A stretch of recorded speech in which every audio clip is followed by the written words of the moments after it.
십자가와 부활의 최종지는 어디일까요? 저는 오늘 말씀을 준비하며 우리가 십자가와 부활의 그 최종 정착지는 바로 우리가 서로 화평하고 또 하나님과 화평을 누리는 것이라는 생각이 들었습니다. 오늘 바울은 그래서 에베소서 2장을 통하여 수평적 화평과 수직적 화평에 대하여 말씀하고 있지요. 먼저 바울 사도는 에베소서 2장을 시작하며 우리 모두는 허물과 죄로 죽을 수밖에 없는 존재임을 이야기하고 있습니다. 그러나 이런 우리를 살리셨지요. 우리는 허물과 죄로 죽을 수밖에 없었고 세상 풍조를 따르고 공중 권세 잡은 자를 따랐습니다. 그래서 전에는 우리도 다 그 육체의 욕심에 따라 또 마음에 원하는 대로 살았지요. 그래서 본질상 진노의 자녀였습니다. 인류는 모두가 다 그렇습니다. 피부색이 달라도 언어가 달라도 결국 우리 모두 다 본질상 진노의 자녀였지요. 이런 우리를 향하여 긍휼이 풍성하신 하나님은 독생자를 아낌없이 보내어 주셨고 그분이 십자가를 지심으로 말미암아 우리는 구원을 얻어 하나님의 자녀가 되었습니다. 이 구원은 우리에게서 난 것이 아니라 바로 하나님의 선물입니다. 그래서 에베소서 2장 9절로 이렇게 이야기하고 있습니다. 행위에서 난 것이 아니니 이는 누구든지 자랑하지 못하게 함이라. 아멘. 누구든지 모든 사람은 자랑할 것이 없습니다. 무엇 때문입니까? 우리는 다 죄인이었고 우리는 다 죽을 수밖에 없었지만 그러나 예수 그리스도 그 십자가가 우리를 살렸기 때문입니다.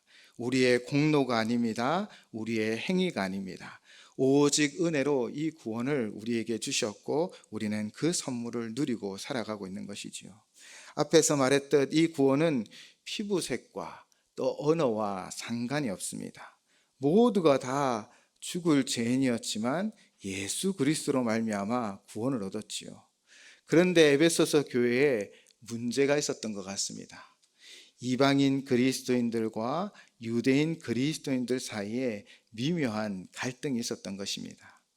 이 갈등을 오늘 바울 사도는 그리스도의 피로 하나 되어야 함을 가르치고 있지요.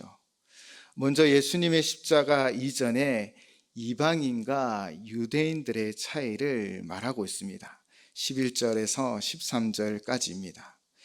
그러므로 생각하라. 너희는 그때에 육체로는 이방인이요 손으로 육체에 행한 할례를 받은 무리라 칭하는 자들로부터 할례를 받지 않는 무리라 칭함을 받는 자들이라. 그때에 너희는 그리스도 밖에 있었고 있어야 할 나라 밖의 사람이라. 약속의 언약들에 대하여는 외인이요 세상에서 소망이 없고 하나님도 없는 자이더니 이제는 전에 멀리 있던 너희가 그리스도 예수 안에서 그리스도의 피로 가까워졌느니라. 아멘. 할례의 시작은 아브라함으로부터 시작되었지요. 하나님은 아브라함에게 언약을 주며 그와 그의 모든 후손들이 이 할례를 행하게 하셨습니다. 할례는 남성의 이 생식기의 표피를 자르는 행위이지요. 아브라함이 행한 할례는 바로 하나님으로부터 부여받은 언약의 표징이요. 그래서 그 후손들 모두가 다 이 표징대로 할례를 받아야 했습니다. 역사와 문화 속에서 이는 매우 중요한 의식이었습니다. 곧 하나님의 언약을 받았느냐? 그렇다면 신체적 표식을 할례로 하라라고 강조할 만큼 하나님의 백성과 이 할례는 밀접한 관계가 있는 것이지요. 아브라함의 가문뿐 아니라 이제 그 후손들도 이 특별한 관계 가운데 할례를 통하여 가식적인 분명한 징표를 보여주었던 것입니다. 아브라함의 후손으로 하나님 백성으로서 이스라엘 백성은 반드시 할례를 받아야 했고 육체에 행하는 것이요 이방인과 유대인의 분명한 구분이 되어진 것이죠. 즉 너와 나는 다르다라는 것입니다. 이방인을 어떻게 대했는지는 역사 속에서 드러나고 있습니다. 사울의 아들 요나단은 다윗의 절친이지요. 최고의 친구였습니다. 이렇게 그가 다윗과 절친, 최고의 친구가 될 수 있었던 것은 단순히 다윗의 목숨을 살려주었기 때문이 아니라 바로 그들의 믿음이 같았기 때문이죠. 사울왕 시절에 블레셋 사람들이 올라와 진을 쳤을 때 블레셋은 강한 족속이었고 철을 다루는 족속이었기 때문에 강한 자들이었지만, 그러나 요나단은 자신의 무기를 든 소년에게 이렇게 이야기합니다. 사무엘상 14장 6절 말씀입니다. 요나단이 자기의 무기를 든 소년에게 이르되 우리가 이 할례 받지 않은 자들에게로 건너가자. 여호와께서 우리를 위하여 일하실까 하노라. 여호와의 구원은 사람이 많고 적음에 달리지 아니하였느니라. 아멘. 요나단의 믿음은 사람의 많고 적음이 아니에요. 전쟁은 하나님 손안에 있는데 저 이방 블레셋은 할례 받지 않은 자, 즉 그들은 여호와를 믿지도 않고 구원의 가망도 없고 심판만 받을 대상으로 여겼다라는 것이죠. 그것을 할례 받지 않았다라고 표현하고 있는 것입니다. 요나단은 이 분명한 믿음으로 적진에 뛰어들어 대승을 거두었습니다. 이처럼 할례 받지 않았다라는 것은 그들은 하나님의 심판의 대상으로만 바라보았다라는 것입니다. 바울 시대도 이와 같았습니다. 유대인들은 이방인들을 할례 받지 않은 무리라 하며 지옥의 불쏘시개 정도로 바라보았죠. 또한 12절의 말씀은 이방인들은 메시아에 대한 지식도 없고 약속의 언약들에 대하여 지분도 없는 이들이었습니다. 그들은 언약의 말씀을 받지 못하였죠. 그들을 구원할 메시아에 대하여 그들은 아무런 기대도 없이 살아가는 존재들이었습니다. 그리스도 밖에 있었던 것이지요. 이들에게 참 소망은 없었고 하나님이 없었습니다. 사실 수많은 우상들을 그들은 섬기며 그들은 그 우상들에게 절을 하고 제사하였지만 그것들이 그들의 영혼을 진정으로 구원할 수 없었습니다. 결국 하나님 없는 세상, 그들은 참 소망을 가지지 못하였던 것입니다. 이렇게 이방인들은요, 사실 구원과 동떨어져 있었습니다. 거리가 멀었습니다. 그런데 이 거리가 짧아지고 아예 없어지게 되었지요. 어떻게? 바울은 무엇을 이야기합니까? 바로 그리스도 예수 안에서 그리스도의 피로 가까워졌다라는 것입니다. 그들이 비록 이방인일지라도 그들이 예수 그리스도를 믿고 그리스도의 피를 의지하여 회개하였기에 그들은 우리와 같은 그리스도인이 되었다라고 말하고 있는 것입니다. 13절에서는 한글 성경에서는 생략되어 있지만 그러나라는 접속어가 기록되어져 있습니다. 13절을 이렇게 봉독할 수 있습니다. 그러나 이제는 전에 멀리 있던 너희가 그리스도 예수 안에서 그리스도의 피로 가까워졌느니라. 아멘. 지옥의 불쏘시개 같은 존재로 여겼던 이방인들이었지만 그들이 예수 그리스도를 믿고 그 보혈을 의지하며 하나님 앞에 나올 때 이 담들이 무너지고 이 이방인 그리스도인들과 유대인 그리스도인들이 가까워졌다라고 선언하고 있는 것입니다. 이제는 피부색이 다르고 언어가 달라도 온 인류를 위하여 십자가에서 보혈을 흘려주신 예수 그리스도로 말미암아 그를 믿는 모든 자는 다 하나님의 자녀가 되었습니다. 더 이상 육신의 할례인 신체적 표식이 아니라 오직 예수 그리스도를 믿는 믿음으로 자신의 공로와 행위가 아니라 오직 우리를 모든 죄에서 구원하여 주신 예수 그리스도의 그 보혈로 의하여 그들은 구원받은 백성이 되었지요. 더 이상 이방인은 지옥의 불쏘시개가 아니라 구원받지 못하는 대상들이 아니라 예수 그리스도를 통하여 바로 구원받은 백성이 되었다라는 것입니다. 에베소서 2장 전반부에서 바울 사도는 이렇게 모든 사람이 인종과 관계없이 혈통과 관계없이 예수 그리스도의 보혈로 구원받은 자가 되었음을 분명하게 가르치고 있는 것이지요. 그러므로 더 이상 이방인과 유대인에게는 차이가 없습니다. 모두가 십자가 보혈로 구원을 받았기 때문입니다.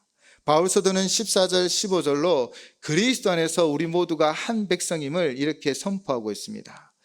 그는 우리의 화평이신지라 둘로 하나를 만드사 원수된 것 곧 중간에 막힌 담을 자기 육체로 허시고 법조문으로 된 계명의 율법을 폐하셨으니 이는 이둘로 자기 안에서 한 새 사람을 지어 화평하게 하시고. 아멘. 예수님은 그 육체로 십자가에서 온 인류의 문제를 해결하셔서 누구든지 예수를 믿으면 하나님의 자녀가 되는 권세를 허락하셨습니다. 더 이상 피부색, 언어, 혈통 그것으로 인하여 구별되어지지 아니하고 오직 주님 안에서 모두가 한 자녀가 되었음을 선포하고 있는 것이지요. 그러나 지금 우리 한국교회는 어떤 모습입니까? 우리 안에는 이 하나됨의 은혜가 있습니까? 우리 모두는 자랑할 것이 없음에도 불구하고 우리는 상대방을, 우리 형제 자매들을, 우리 곁에 계신 분들을 나와 생각이 다르다고, 또 나와 스타일도 다르다고, 또 나와 다르기 때문에 혹시 하나 되지 못하고 있는 것은 아닙니까? 우리는 때론 밝혀진 죄와 허물과 또 밝혀지지 않는 죄와 허물로 인하여 사람을 구분하고 때론 능력과 지위에 따라 사람들을 구별하고 있는 것은 아닙니까? 바울 사도는 어느 누구도 자랑할 것이 없다라고 분명히 이야기하고 있습니다. 그러면서 바울 사도는 빌립보 교회에 편지를 보내며 이렇게 권면합니다. 빌립보서 2장 3절입니다. 아무 일에든지 다툼이나 허영으로 하지 말고 오직 겸손한 마음으로 각각 자기보다 남을 낮게 여기고. 아멘.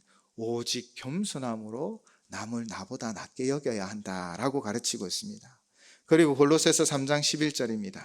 거기에는 헬라인이나 유대인이나 할레파나 무할레파나 야만인이나 스구디아인이나 종이나 자유인이 차별이 있을 수 없나니 오직 그리스도는 만유시요 만유 안에 계시니라. 아멘. 예수 그리스도의 십자가의 구속 사건은 우리 안에 수평적 화평을 이루었습니다. 선민 이스라엘과 이방인으로 나누었던 그 장벽을 철폐하였고요. 유대인과 이방인이 화평케 하신 것입니다. 수평적 그 화평은 우리 안에서도 화평을 이루어 가야 합니다. 우리가 무엇이기에 서로를 정죄하며 선을 끊고 나누고 다투고 싸움을 하고 있습니까? 우리는 모두 다 죄인입니다. 우리는 스스로 죄인임을 알고 나도 오직 예수 그리스도의 보혈로 구원받은 죄인임을 고백하며 내 형제 자매를 바라볼 때 이들을 위해서도 예수 그리스도는 보혈을 흘렸고 십자가에서 모든 것을 내어주셨다라는 것을 바라보며 우리는 우리 곁에 계신 형제 자매를 소중히 여기며 그렇게 수평적 화평을 이루어 가야 합니다. 바로 주님께서 핏값으로 사시고 구원하신 하나님의 자녀임을 믿고 우리 안에 진정한 이 화평을 이루어 가시기를 주님의 이름으로 부탁을 드립니다. 내 자랑, 내 능력 없습니다. 내가 구원받은 것은 오직 예수 그리스도의 보혈입니다. 또 우리 형제 자매도 마찬가지입니다. 예수님이 그를 위하여, 형제와 자매를 위하여 그 피를 흘리셨고 그 몸을 십자가에 주셨습니다. 그러므로 우리는 이 수평적 화평을 십자가를 통하여 이루어내야 하는 것이지요.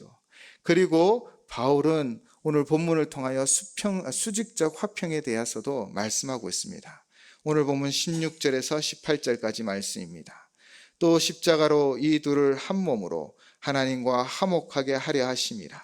원수된 것을 십자가로 소멸하시고 또 오셔서 먼 데 있는 너에게 평안을 전하시고 가까운 데 있는 자들에게 평안을 전하셨으니 이는 그로 말미암아 우리 둘이 한 성령 안에서 아버지께 나아감을 얻게 하려 하심이라. 아멘. 십자가로 둘을 한 몸 만드셨고요. 또 십자가로 하나님과 화목하게 하셨습니다. 우리는 다 하나님과 원수된 것처럼 죄인이었죠. 그러나 그 십자가로 모든 것을 용서하시고 이제 우리는 하나님과 화목하게 하셔서 하나님의 자녀가 되어지게 하셨습니다. 그런 수직적 화평을 우리가 누리고 있음에도 불구하고 에베소서 교회에는 이런 문제가 있었다라는 것입니다. 이방인들을 향하여 유대인들 중에서는 너희는 육신의 할례를 받아야 한다라는 할례파들이 득세하기도 하였고, 또 너희는 이방인이다, 너희가 그리스도를 믿어서 구원받은 백성임에도 불구하고 유대인들 중에서는 그들을 인정하지 않으려고 했던 것이지요. 이런 모습들은 우리 속에서도 때로는 존재하기도 합니다. 그럼에도 불구하고 바울은 이 유대인들을 향하여 원수된 것을 십자가로 소멸하였다라고 분명히 선언하고 있는 것입니다. 사실 이방인들을 향하여 정죄하는 유대인들은 어떤 이들입니까? 그들은 정말 하나님의 백성으로 살아왔습니까?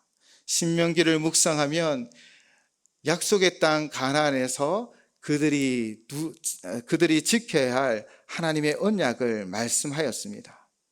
그 언약은 예수님의 말씀으로 두 가지로 요약되어질 수 있죠. 마태복음 22장 35절에서 40절 말씀입니다. 예수께서 이르시되 내 마음을 다하고 목숨을 다하고 뜻을 다하여 주 너의 하나님을 사랑하라 하셨으니 이것이 크고 첫째 되는 계명이요 둘째도 그와 같으니 내 이웃을 내 자신같이 사랑하라 하셨으니 이 두 계명이 온 율법과 선지자의 강령이니라. 아멘. 모든 율법은 이 두 가지로 요약되어집니다. 마음을 다하고 목숨을 다하고 뜻을 다하여 주 나의 하나님을 사랑하라는 것이고 내 이웃을 내 자신같이 사랑하라는 것입니다. 이 두 가지가 전부라고 말할 수 있죠.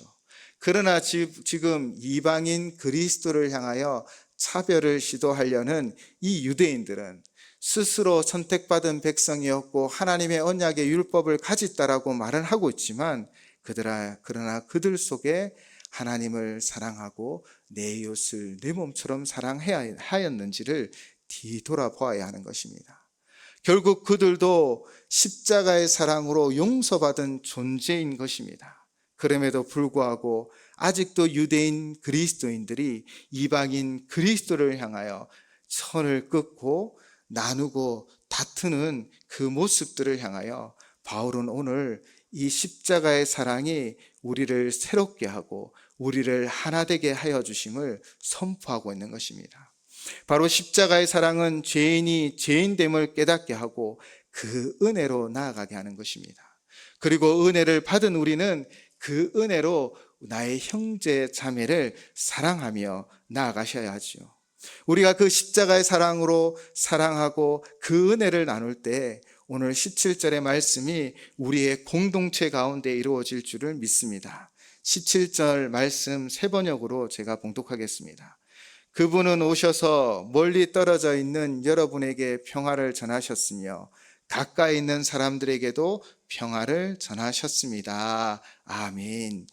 예수님은 이방인이든 유대인이든 구별하지 않으셨습니다. 누구나 예수를 믿는 모든 자들에게 평화를 허락하여 주시고 그들을 구원하여 주시며 하나님의 자녀가 되게 하여 주셨습니다. 사랑하는 성도 여러분, 우리는 지금 어떤 모습으로 서 있습니까? 우리는 우리 안에 차별을 두고 있지 않습니까?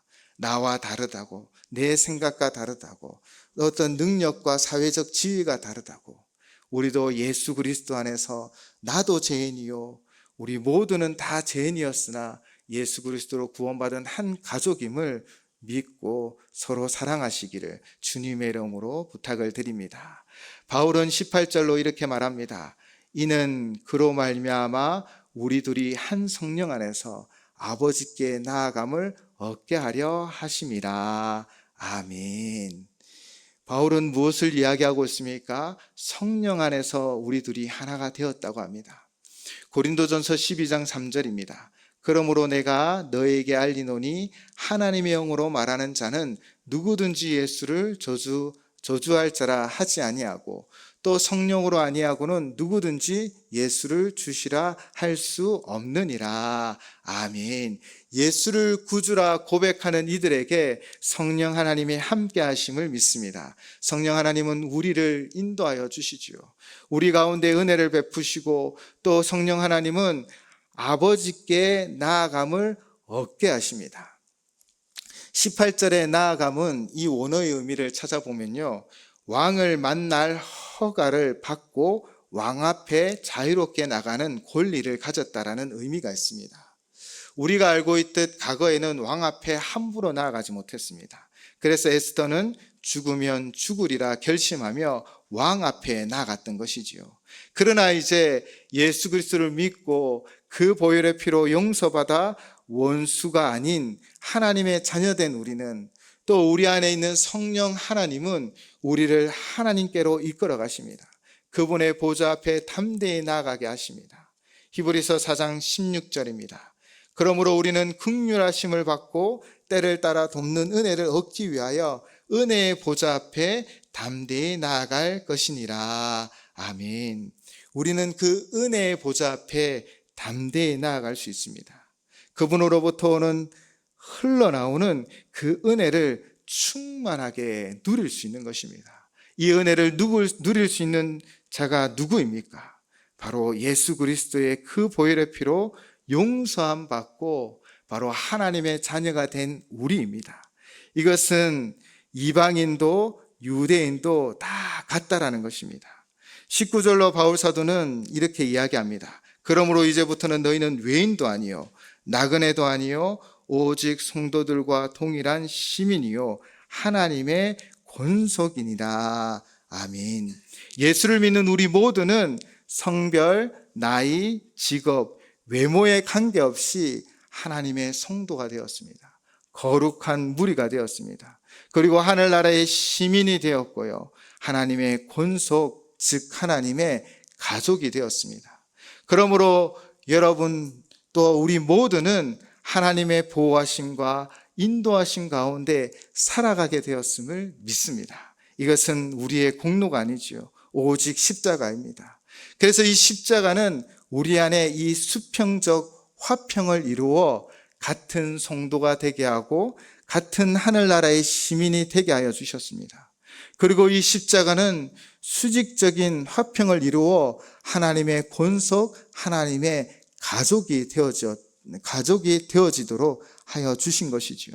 십자가는 이처럼 수평적 화평과 수직적 화평을 이루어 주를 믿는 모든 자들이 한 가족 되게 했고 하나님의 가족이 되게 하여 주셨습니다.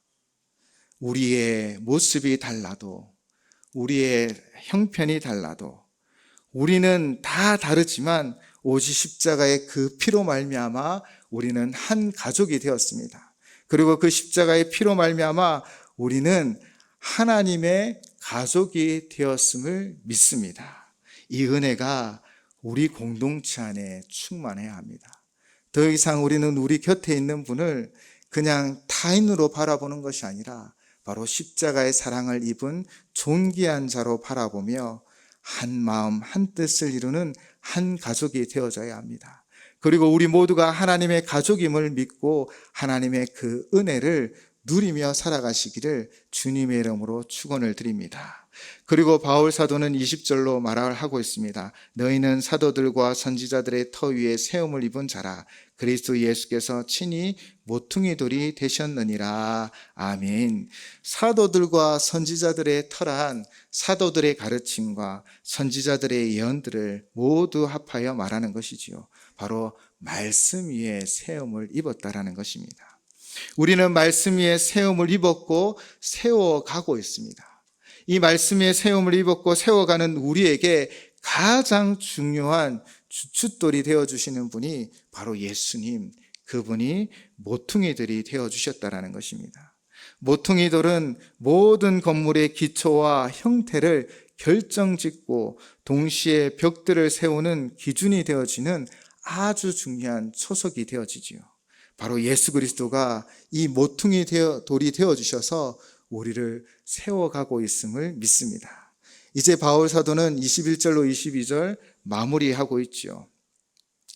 그의 안에서 건물마다 서로 연결하여 주 안에서 성전이 되어가고 너희도 성령 안에서 하나님이 거하실 초소가 되기 위하여 그리스도 예수 안에서 함께 지어져 가느니라. 아멘. 그의 안에서, 예수 그리스도 안에서 우리는 다 연결되어졌습니다. 그렇게 우리는 한 몸 되어서 주 안에서 성전으로 지어져 가고 있음을 믿습니다. 그리고 성령 안에서 하나님이 거하실 초소가 되기 위하여 그리스도 예수 안에서 함께 지어져 가고 있습니다. 우리는 완성되어진 존재가 아닙니다. 우리는요, 지금도 지어져 가고 있습니다. 바로 공사 중임을 고백할 수밖에 없습니다. 우리가 꿈꾸는 교회는 어떤 교회여야 합니까? 단순히 숫자가 많은 교회가 아니어야 합니다. 우리가 꿈꾸는 교회는 우리가 하나 되고 화평을 이루고 그렇게 하나님의 뜻을 이루기 위하여 또 하나님이 기뻐하시고 거룩한 초소가 되기 위하여 함께 지어져 가는 교회가 되어져야 할 것입니다. 함께 지어져 가고 공사 중이기 때문에 우리 안에는 실패도 있고 때로는 다툼도 있고 때로는 마음 상하는 것들도 있을 것입니다.